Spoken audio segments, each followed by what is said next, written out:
Yo les amis, j'espère que vous allez tous très bien et bienvenue au 4e épisode de l'œil de Willou qui devrait être le dernier avant un petit moment. Je pars en vacances vendredi pour une grosse semaine donc jusqu'au dimanche suivant et voilà, on va recharger un peu les batteries avant cette nouvelle saison 2018-2019 à moins d'une énorme nouvelle demain, donc il n'y aura pas de vidéo.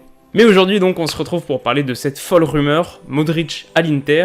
On évoquera aussi la probable arrivée de Jérôme Boateng au PSG et puis quelques autres nouvelles choisies par mes soins. Alors sans plus tarder, c'est parti.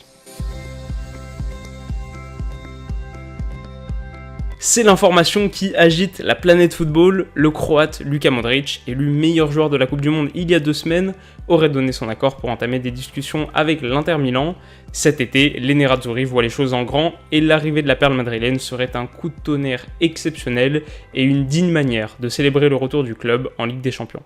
Alors clairement, c'est une des rumeurs les plus excitantes de l'intersaison et qui semble même pas si improbable que ça. Souvenez-vous, quand Zidane avait quitté le navire il y a quelques mois en disant que le groupe arrivait en fin de cycle, qu'il fallait une énergie nouvelle pour retrouver la fin de trophée après 3 Ligues des Champions consécutives, et ça se comprend.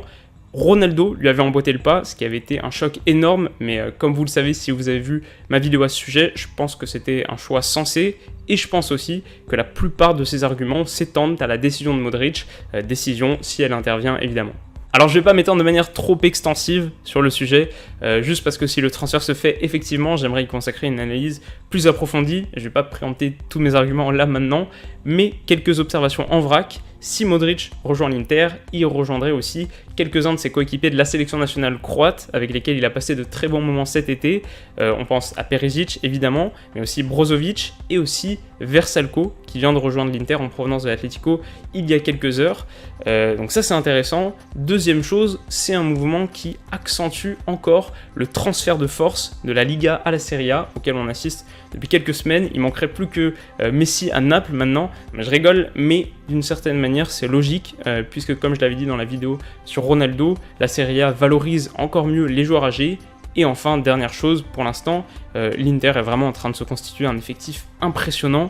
Perisic, Icardi, Nainggolan, Brozovic, Vrsaljko, Skriniar, De Vrij, Miranda, Vecino, Lautaro Martinez, peut-être Modric donc, et peut-être encore Arturo Vidal. Ça commence à faire super peur. Deuxième nouvelle, c'est Jérôme Boateng qui aurait donné son accord pour un transfert au Paris Saint-Germain et le Bayern Munich ne s'y opposerait pas, mais il va falloir mettre le prix. Les Bavarois réclament entre 40 et 50 millions d'euros pour l'international allemand. Bon, c'est une somme qui ne devrait pas tout à fait effrayer les dirigeants parisiens, même s'il va sans doute falloir équilibrer ça avec quelques ventes pour bien entrer dans les clous du fair play financier. Mais ensuite, la question qui nous intéresse vraiment, la question fondamentale, c'est est-ce que donc Boateng est une bonne pioche pour le PSG ? Alors à mes yeux, oui. Sincèrement, je pense que oui. Même si c'est vrai qu'à 29 ans, Boateng a peut-être un peu perdu de sa superbe.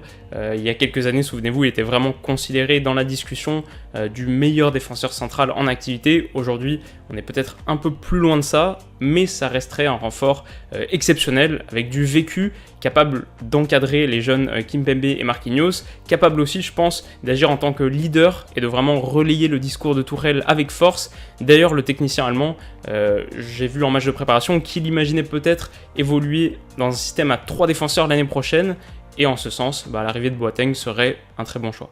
On quitte le marché des transferts pour retrouver les terrains, et alors que l'International Champions Cup touche à sa fin, la nuit d'hier a vu quelques matchs exceptionnels, dont ce Roma-Barcelone, remake du dernier quart de finale de la Ligue des Champions où les Romains avaient réalisé l'improbable remontada, et visiblement ils n'étaient pas rassasiés. Menés 2-1 à un quart d'heure de la fin, les Giallorossi ont livré 15 minutes de folie pour renverser la vapeur et s'imposer finalement 4-2. Bon, pas grand chose à tirer d'un match de préparation, comme d'habitude, le Barça joue avec une équipe très jeune. A noter tout de même que Malcolm a marqué contre le club qui est sans doute celui qu'il déteste le plus au monde à l'heure actuelle. Et ensuite, on parlait tout à l'heure, si on veut verser dans le symbolisme excessif, on parlait tout à l'heure du transfert de force de la Liga vers la Serie A. Est-ce que ce match en serait pas l'illustration ? Non.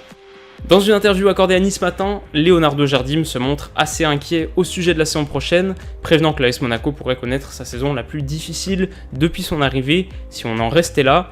À ses yeux, les renforts obtenus ne sont pas encore à la hauteur de ses attentes, même s'il assure faire confiance à ses dirigeants puisqu'il déclare plus loin « Ce sont eux qui décident des besoins, je fais l'omelette avec les œufs que j'ai, comme chaque année ».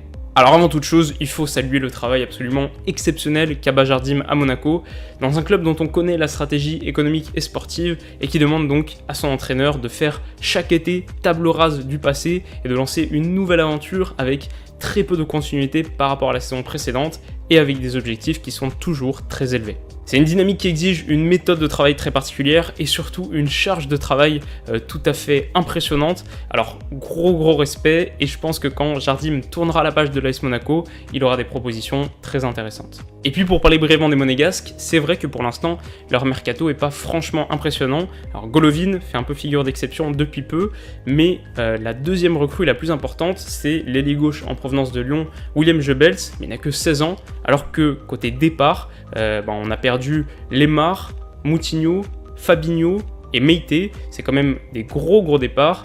Comme Jardim l'a dit, l'OL et l'OM montent en puissance depuis quelques saisons et il n'y a que 2 places sur le podium pour 3 équipes. Alors Monaco va absolument devoir se renforcer dans les semaines qui suivent. Voilà les amis, on en reste à ces 4 infos pour aujourd'hui. J'espère que la vidéo vous a plu. C'était a priori la dernière donc avant cette grosse semaine de vacances. Et donc, pour la première fois depuis très longtemps, malheureusement, je vous dis pas à très vite. Vous allez beaucoup me manquer, j'espère que je vous manquerai un petit peu aussi. Mais voilà, ça va faire du bien, on va revenir en pleine forme pour cette saison 2018-2019 qui s'annonce exceptionnelle. Il va falloir être en forme, alors je vous dis comme d'habitude, prenez soin de vous, profitez bien de ce mois d'août et de toutes les activités hors football, de la vie hors football, qui est très bien aussi. Et on se dit à bientôt, bisous.